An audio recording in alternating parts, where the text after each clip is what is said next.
Place à la chronique culture de 64 minutes. C'est avec Demet Korkmaz et pour commencer, la musique avec l'artiste marocain Aziz Sahmaoui.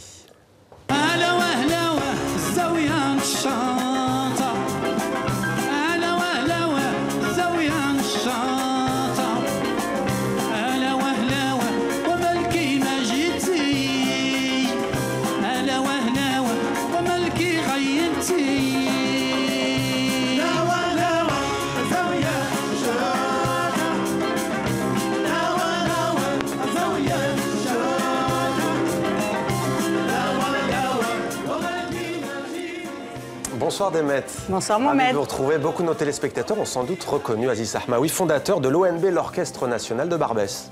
Exactement, et aujourd'hui il poursuit sa route avec sa propre formation, University of Gnawa.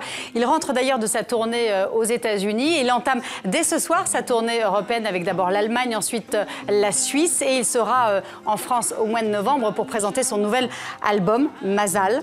Aziz Sahmaoui est vraiment un musicien panafricain. Hein. Il est marocain comme il pourrait être malien ou sénégalais et sa musique lui ressemble. C'est une musique nomade.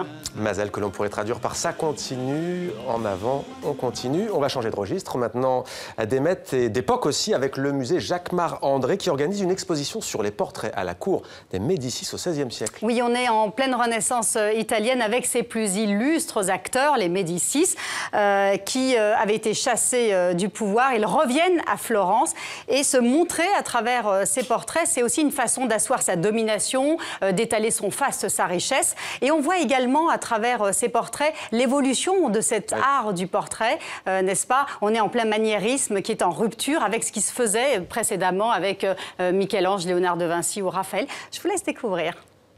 On a souhaité montrer des peintres rares qu'on ne peut voir qu'à Florence, aux offices notamment, qui sont Bronzino, Salviati, Pontormo, Rosso.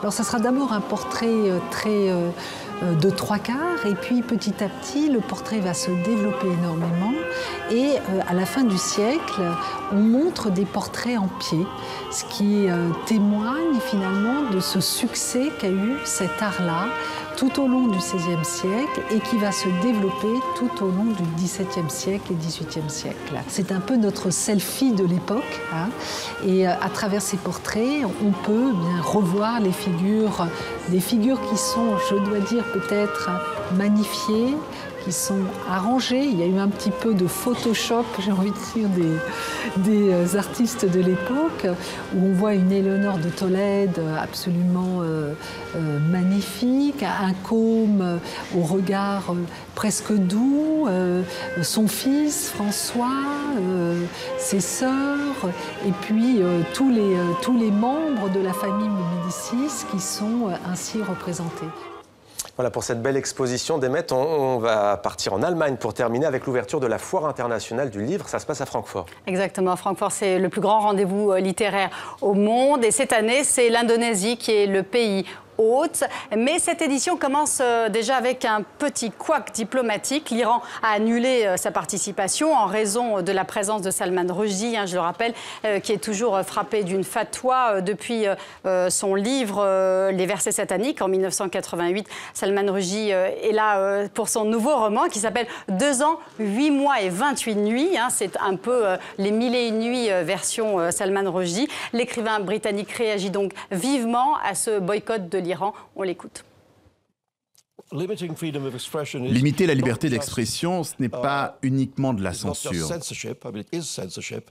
C'est aussi une insulte à la nature humaine. Cela nous empêche d'être ce que nous sommes. La